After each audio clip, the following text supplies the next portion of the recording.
You. What's up? Doing Oh, well. How are you? not too bad. I'm immediately post legs, so a bit, Yeah. you know, the brain's gonna take a while. I'm immediately post legs and carbs, so the dual intervention model for Di maximum yeah. or minimum muscle Disoriented. function. Exactly, man. Shit. Exactly. So we're gonna run a Yeah. little Yeah. And Q&A then we'll, on here. sounds like we Yeah, have some open guests Q&A. lined up for next few weeks, so we'll get those in line. When do you guys take off? I fly tomorrow about midday. How long is the flight? So I've got, in total, I think it's about 12 hours, but I've got a 3 hour layover at JFK. So I'm flying from here to JFK and then from there to Ohio.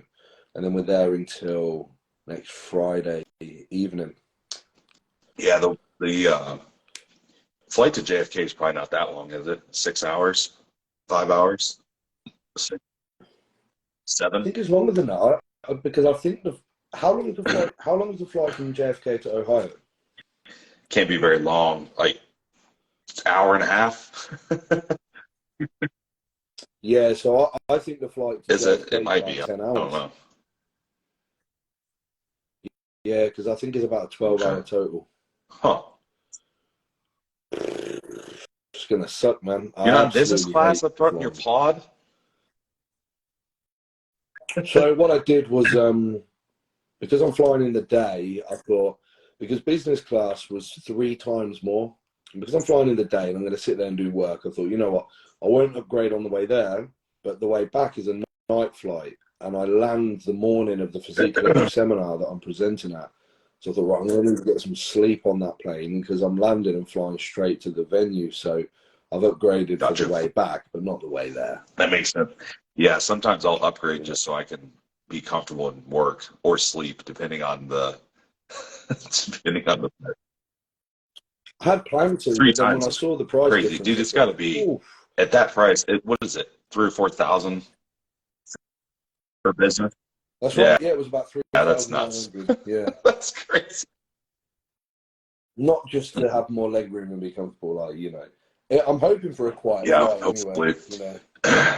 So we're getting some people on. So we're gonna field questions today, guys. So anyone has any physique or dog training related questions, we we can field those. Yeah, Any yeah.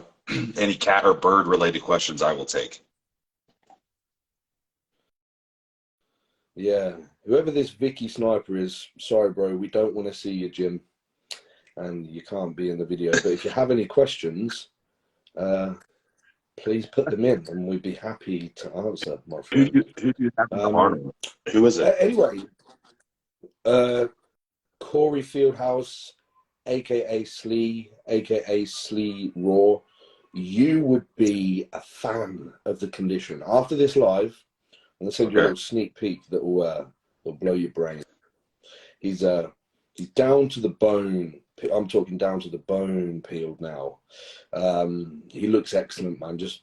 We've been working heavily on structure, proportion, symmetry for classic because he wasn't a classic competitor previously. He had some cardiovascular complications, so he's been unable to use PEDs basically. So we were in the process of downsizing, and we've just downsized him into classic. And he's ended up peeled.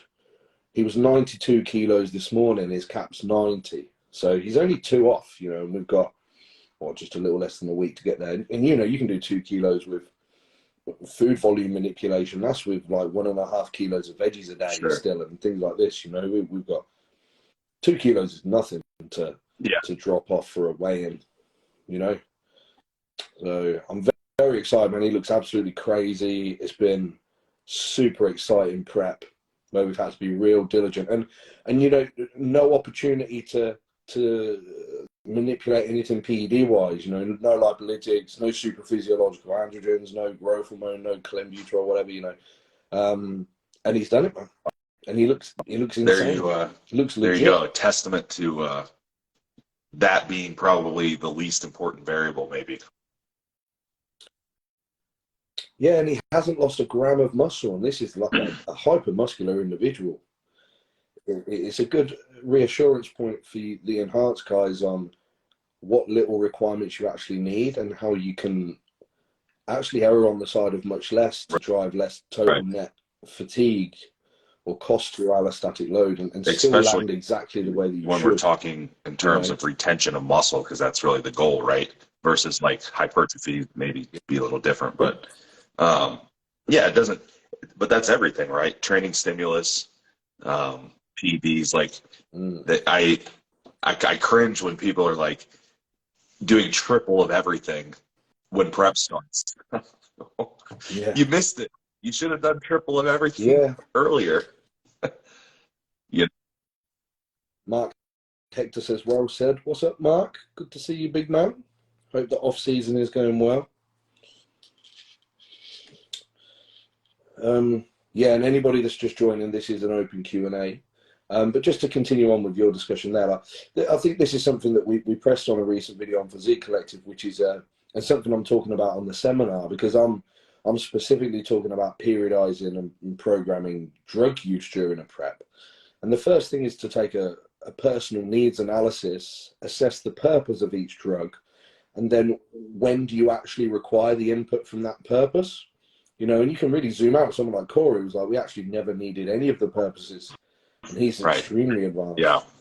You yeah. know, And I've had I've had experiences with clients like that in the past. I think I told this story before. It my kind of first run in with that was a guy had something had happened to availability. He just couldn't get anything right for his that sort, and oh that yeah, I ended up remember being this. like the most peeled athlete that I had at the time, right? The best peak, the best like least variables I had to manipulate. It was the easiest, one of the easiest preps. And the thing is, I'd prepped that guy previously twice, so I knew. So like I had a benchmark, right? It wasn't like I it wasn't like I hadn't prepped him before and he was just an anomaly. Um, so there's something to be said about that, and that kind of changed my mind on the whole, you know, PED model for prep, especially. And I would say just in general, honestly, Yeah. off season too.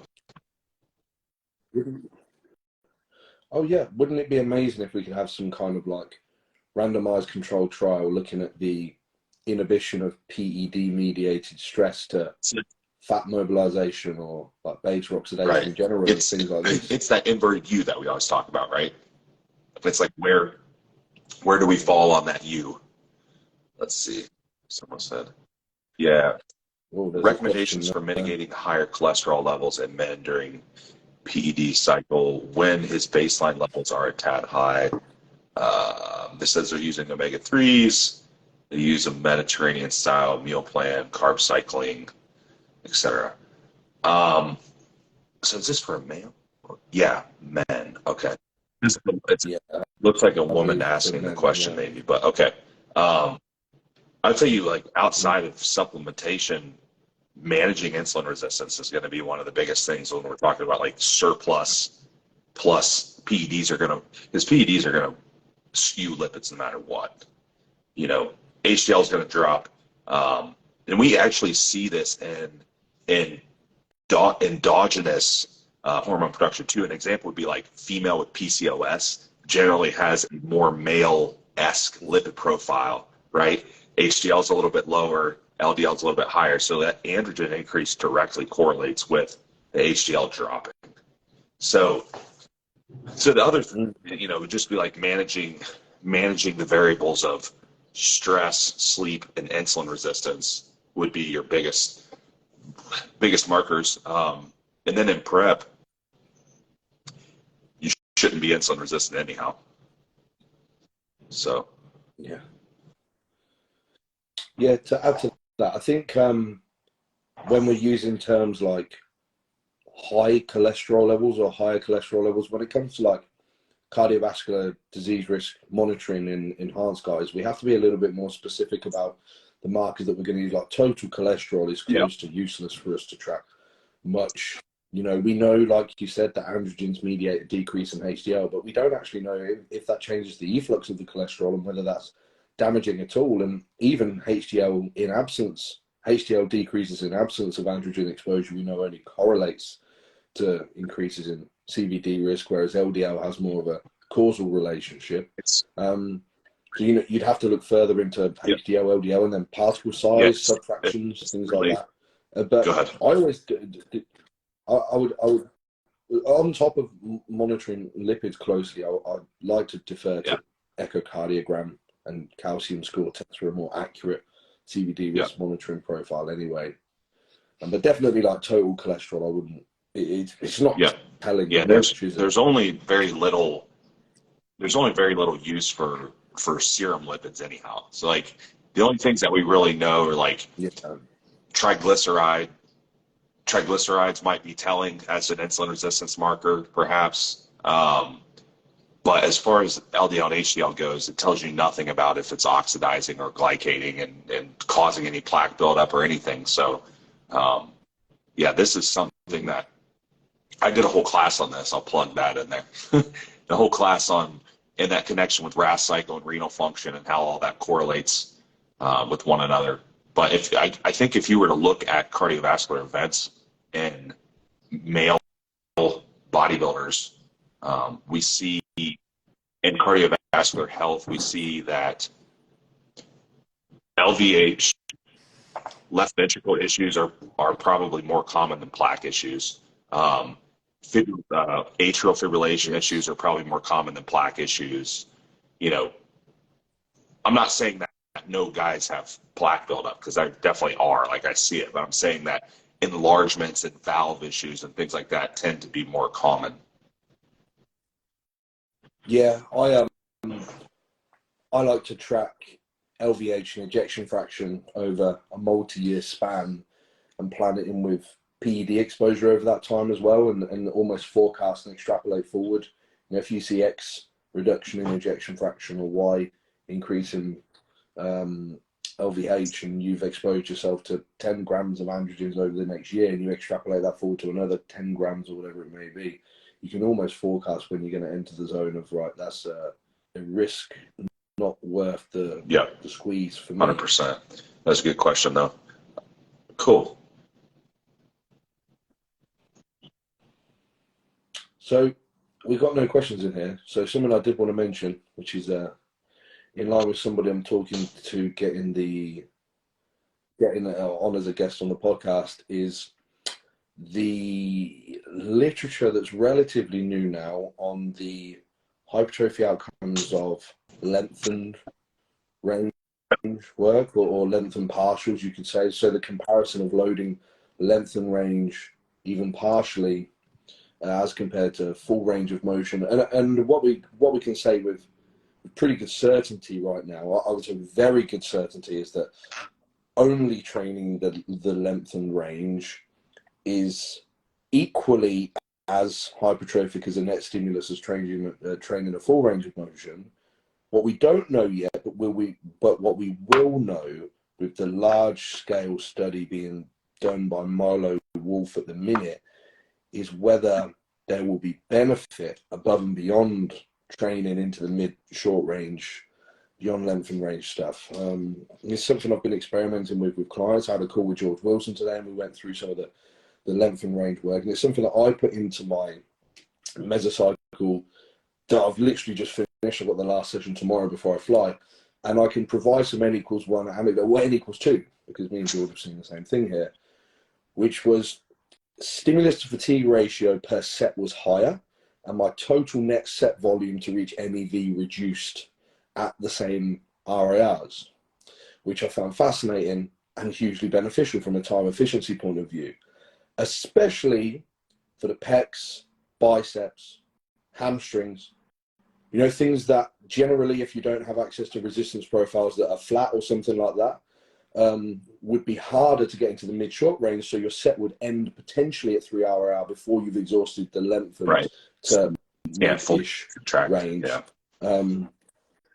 Yeah, so for me, like this mesocycle, for example, it could be similar. So pecs, for example, normally I would do 6 sets twice a week on week one, about 3-ish hour, which would hit MEV for me. I'd get some disruption, I get a pretty good pump.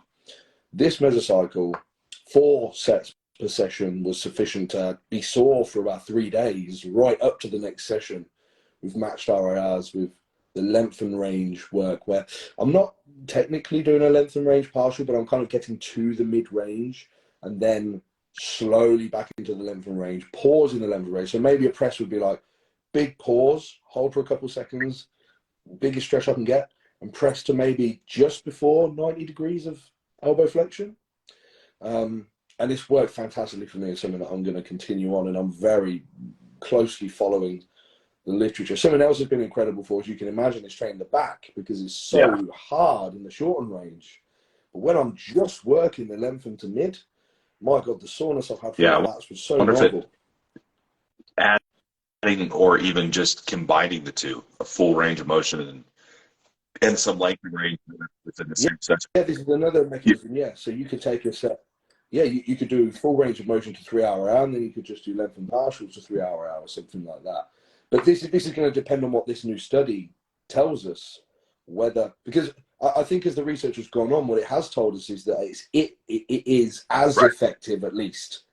You know, that's pretty certain now. Is it more effective? I'm not ready to make that claim yet.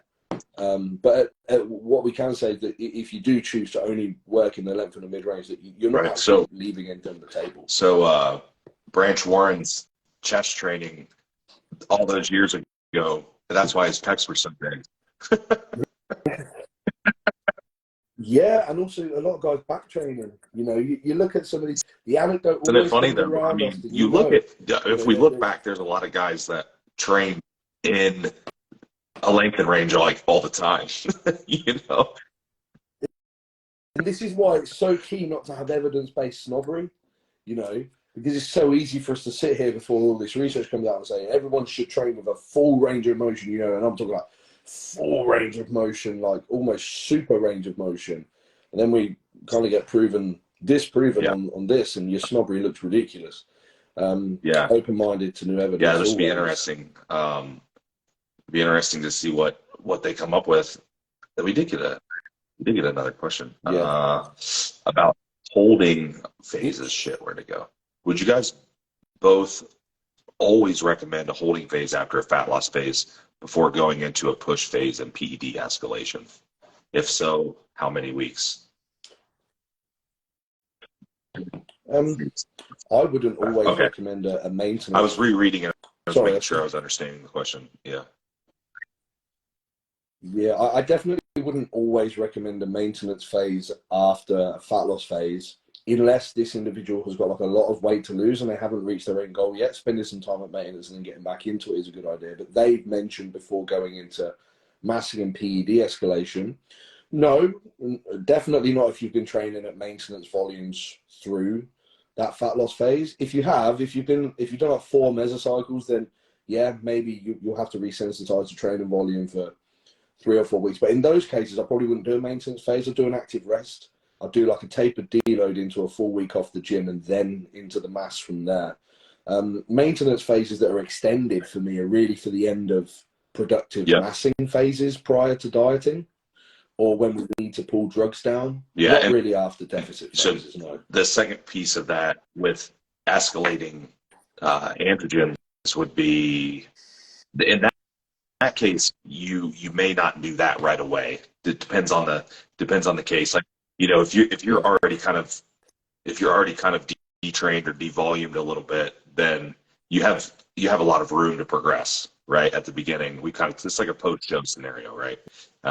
So we don't necessarily have to escalate those. We might. It depends on, you know, how long do we plan to map out this phase? Like, do they have a contest later that we have a date for, like a prep that we have to start? Do we have, if it's completely open-ended, then perhaps we can stretch it out, you know. But Yeah, definitely agree. Let's see.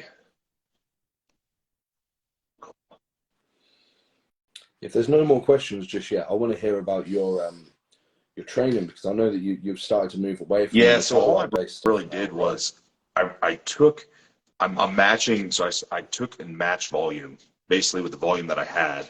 I matched it, but started adding in some progressive tension work towards the beginning of the session. So I would just say volume per, if we're talking like sets. So my total work is probably increasing some because poundages are going up, right?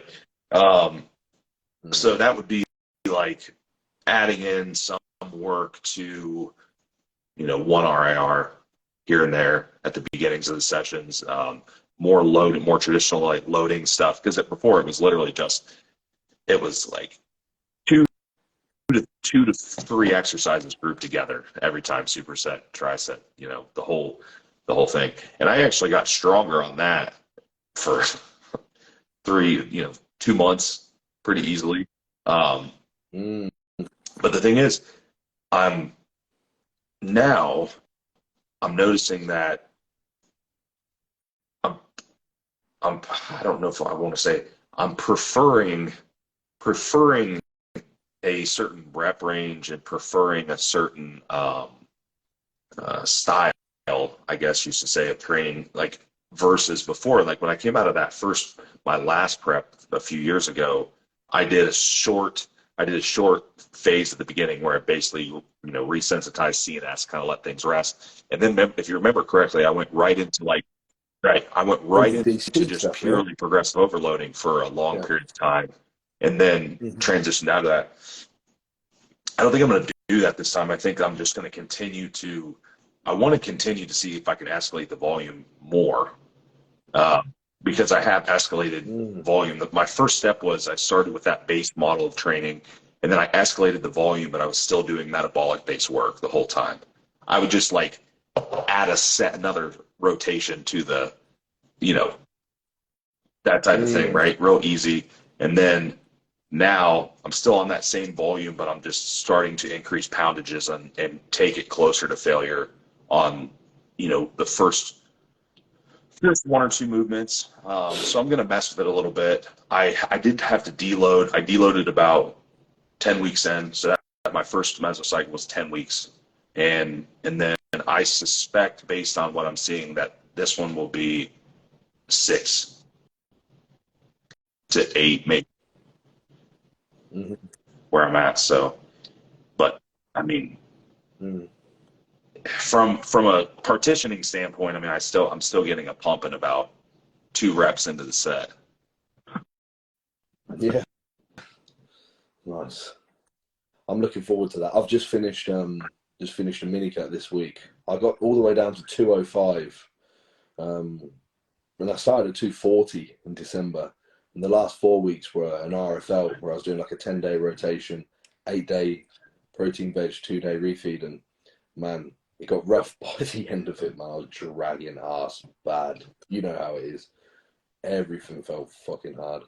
Um, but I've also been at maintenance volume, so I'm going into a bit of a like chest and delt specific block when I get back from the States. Yeah, I can't wait to feel a good pump again, man, man. it's nice. I'm doing some specialization stuff right now. So I think that what I'm going to do is I was more so like prioritizing in the last off season. I was prioritizing and allocating probably a quarter of my volume to weak body parts, back, arms. Um, so I'm not really doing that now. I'm just doing more pure specialization, like you and I had talked about, where it's one thing at a time. Now that I've progressed, I'm getting more Mm-hmm. advanced, and I'm just always so close to that MRV. Like I just have such a small window, yeah, Yeah, systemically. that I can Yeah, operate. yeah. This is like for me. If I try and train quads or hams like above MEV, I have no room for Yeah, specialization anywhere. You know, I just so I can get away with like training back above MEV, like having a little accumulation in there, like arms. I can get away with having a good amount of accumulation in a cluster sets or something. But yeah, that systemic MRV just breaks if I try and do anything escalating lower body and Yeah, so specificity as well. that's kind of where I'm at with that. I'm just going to continue with this arm specialization phase for now. I might even run that for the next 2 or 3 blocks, depending on how it goes. You know, rinse off, repeat, rinse off, repeat. Because so far I can recover. I'm noticing I can recover from quite a bit of volume there, and I've kind of kept escalating it. So everything, all my base volume and everything else just remains the same, and I just keep escalating the arm volume up right now. Oh yeah, I love that. I love that, especially something like arms, like biceps. I can hit with like a 4 day per week frequency and do like 4 cluster sets in per session. You know, and you think in terms of total volume, if you allocate that as straight sets, you're looking at Yeah. like 40 sets or something, and you can Yep. still progress. And you know, same thing with lateral Yeah. delts as well. I think I'm hitting, so I'm 3 days per week with bicep and tricep work right now, and then lower body stays at 1 day, um, chest 1 day, delts 1 day, back at 2 days, which I find that's about maintenance volume for back is a little bit higher than maintenance volume for everything else. So mm, that's where I'm at, and then I'll run another back specialization phase probably after I get through with a couple of these. Run that again. That's kind of where I'm at. I mean, just have to keep getting bigger back. That seems to be the theme. yeah, I need the pecs to catch up. The way I'm thinking about doing the specificity for this next block, I'm not fully decided yet. We'd have, because I've been training push pull legs off. It would be push legs pull, push legs upper. So what would be the second pull? I'm going to maybe reduce one back exercise and add a cluster set for pecs in there. So pecs would be hit 3 days per week, but it would almost be Right. like 2.5 days. But I'm going to have to see how my recovery is in terms of soreness from that second push day into doing the cluster set on pecs, because you know, even though I want to specialize on pecs, even 4 or 5 sets in a session at a pretty decent RR, I do get sore right up until the next session. Whereas like this lateral delt specificity I want to throw on there, I can quite easily hit them 4 days per week. And I mean, who gets sore delt? I tell you what, actually going back to that length and partial stuff, the first time in my life I've had real true lateral delt soreness. So doing like Yep. length and partials behind the back, cuffed at the wrist, and spending time in the length and range. Hey, I thought about you the other day. Do you remember? I'm sure it was you that used to do the partials with dumbbells in the length and range. You like could, dumbbell swings. because you can, if you kind of lean, right, you can kind of lean to the side and get in that Yeah. lengthened position. Or even only working that, you know, you're not technically fully lengthened, but even just working that lower portion close to lengthened, but not getting into Yep. mid and short with a heavier load. So doing things that, and I've had to move, annoyingly, had to move all of my delt work to unilateral, because if you want to get a full stretch on the lateral delt, well, you're going to have to come across your body, and then your hands are going to be clapping, you know. So everything's unilateral. But I thought it would be a time cost, but actually the volume reduction for the same total net stimulus is so reduced that it doesn't cost any more time. Yeah. Yep. You know? Yeah. It's been fun to kind of definitely experiment a little bit in this phase. I still have some things in my back pocket too. So I haven't added any new fit training with the newbie back in yet. So I'm thinking like I wanted to kind of do an experiment where I'll take, and once I kind of reach what I consider that peak volume in my specialization with arms, kind of figure out where that's at, maybe just add that on, add that on top of it. My thought is that I won't be able to handle it though. My thought is that it'll be too much tissue breakdown and I'll just be debilitated and sore. Mm-hmm. Yeah, I can't remember who was talking about it. It might have been Dr. Scott. I'm sure I heard somebody talking about the newbie on a podcast the other day. Apparently that shit's pretty painful rough to use. So I've seen people train different ways. I find that depending on the frequency and how high turn it up, you can pretty much train normal loads with it. Like, so if I'm curling a 25-pound dumbbell, I could just continue to curl a 25-pound dumbbell for the most part. It's just that you may lose a little bit, a couple reps off the top. The contractions are awful. I mean, you can't, it's hard to describe. There's not really anything. The only thing I could really compare it to would be if you left some BFR straps on for about a half hour and you hung upside down and let all the blood drain into your arms or something. Yeah. Jesus. Yeah. So Torture it's device. It's pretty. I'd love to give that a go one day, man. I'd love to give that a go. I wonder if I could go all the way and say, let's just do legs. Yeah, I mean, you can see what you can train legs with it. You can train, and it's not just like a bracing movement. You know, if you wanted to do a hack squat with it or a leg press, something that's heavy, you know, you can do it. I'm trying to think who I've seen on the hack squat with it, an IFBB pro. Who is it? Is it Dexter Jackson? Might have been. He did it for a while, especially at the end of the career there when he was trying to. And do you remember his quads came up again, like at the end, because they had atrophied them. Yeah, this is where I think that I've picked this up from. I wonder if you guys can. What if you can get one there?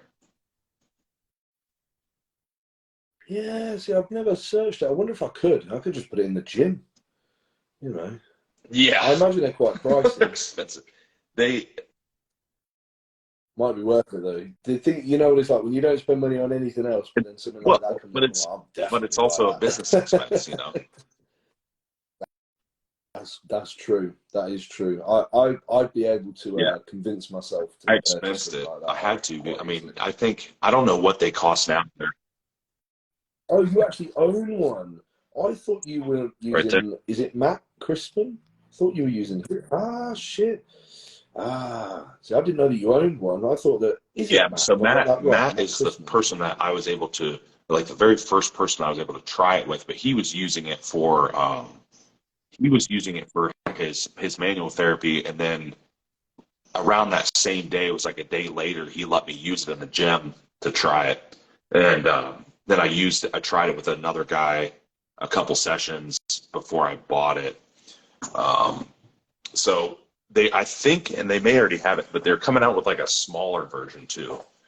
That's a little bit smaller, but it's not. I mean, I just have it on that little metal cart, so if you want to move it, you can do it, plug it in, and you wheel it around like an IV. You can. So I attached haven't added it back in because I just haven't needed to. You know, like right now, progression's been pretty easy, so I'm gonna save it. I'm gonna save it for the end. You know, once things kind of peak, and then I'll start adding it for weaker muscle groups.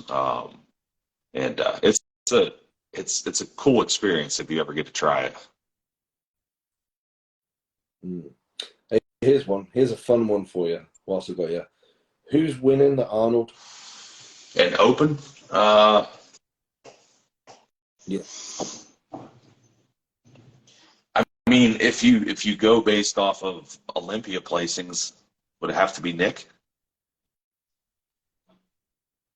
I'm pretty confident Nick's going to win. I would say based on. Well, I've seen discussions about Sean beating Nick, which I think is insane. If you imagine them stood next to each other, I think it would be an absolute obliteration. Yeah, Sean is incredible. Yeah. I've been following Big Rami's recovery. Seems to be improved, but I don't think it's going to be improved enough to win. Maybe improved enough to not be so disappointed at his Olympia showing. I think Andrew Jack is the one that I'm most looking forward to seeing how he comes. Now he's got Chris Psycho Lewis and Chris Aceto, you know, because I remember seeing him at the UK Arnold and thinking, holy fucking shit, like that guy's structure, insertions, everything's bonkers. If he could nail his posing and bring some weaker body parts up, he's going to be like undefeatable. And now that he's got the right people behind him, I think that's going to be incredible. But I think he's going to need, you know, by next Olympia, I could quite confidently say he could probably win that. You know, his rate of progression and how fresh he is, man. You know, he got a pro card last year. Yeah, you know? he's him. So because of his height, especially, but I think Rami's he has like the Dennis Wolf lat syndrome, where his lower lat insertion completely atrophied. It's like gone. And Yeah, well, the apparently those divots in his quads, they've actually managed to get rid of that now with some kind of stem cell therapy, and that his quads are fully top to bottom feathered off. But it's his triceps and his back, like his erectors. That I'm not sure what happened there, injury or whatnot. But apparently, I think Chad Nichols said they're like 20% improved or something like this. So it'd be interesting to see. It'd be interesting to see where he is by next year's Olympia. And I think after getting beat, he's probably like, yeah, fuck man, I need to light I mean, fire again, because structurally he's way better than Nick, like not even close. From a structural standpoint and like a muscle belly standpoint, the way he's put together is a lot better. He's so, even in the Olympia, like even as off as he was, you just can't not look at his structure. He looks like he's 6'5" with his structure. You know what I mean? But he's not. He's what, 5'11", 5'10". I don't know. Bonac looking incredible. Also, those recent photos of him in front of the table stack. Holy is Samson doing it? He's really doing it. Samson's doing it, and again another one. He could be second. It could be Nick, and then Samson second. Yeah. Samson's another one that I've seen in person and thought, fucking hell, like he looks impressive in his photos, but these guys that you see in person, like him and Andrew, I remember seeing them both and thinking, fucking hell, like that is an alien. Like that. The only other type, who I got the most of that effect from, that still to this day I haven't seen anyone else blow me away as much, is Luke. The delts and the calves was just like, what the fuck? I saw, I mean, I've had a few of those experiences. I remember, although a lot shorter, Flex Lewis was pretty crazy in person, up close. Like density and like his arms and fucking forearms. This big. Basically with him, anything that you could see with a t-shirt and shorts on, calves, forearms, biceps, delts, were just ungodly dense and huge. Brings you back to when they're when you see people like when they're hitting a front double bicep and like their bicep is like merged with their wrist. It's like a one thing. You're like, what is that? No, I'm really looking forward to the Arnold, man. I'm looking forward to getting out there now. I'm not looking forward to traveling, but yeah, it's too bad it wasn't this week. Our weather was really nice. It'll probably be back being cold again. It can't be as cold as it is here. Hopefully it's about the same, because I'm hoodie weather, joggers and hoodie weather. I don't think it'll be too bad. Probably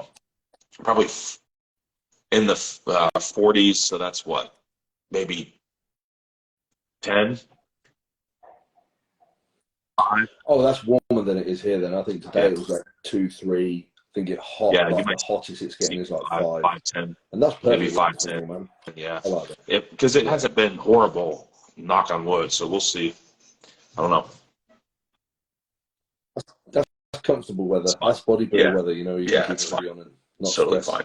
But cool, man. Well, I'm going to get on this next call, and let me know. We'll get those times set up with some other guests. Yeah, I need to get back to. I won't say the name. We mentioned him in the podcast, but I'll leave it a surprise. I'll get back to him. He has messaged me about timings today, so I need to sort out what's going on with Ohio and time changes and stuff, because he's in my time zone, and we'll get it all lined up. Sounds good. Sweet. Cheers. Take it easy. Thanks everybody for watching. Bye-bye. Catch you in the next one. Peace out.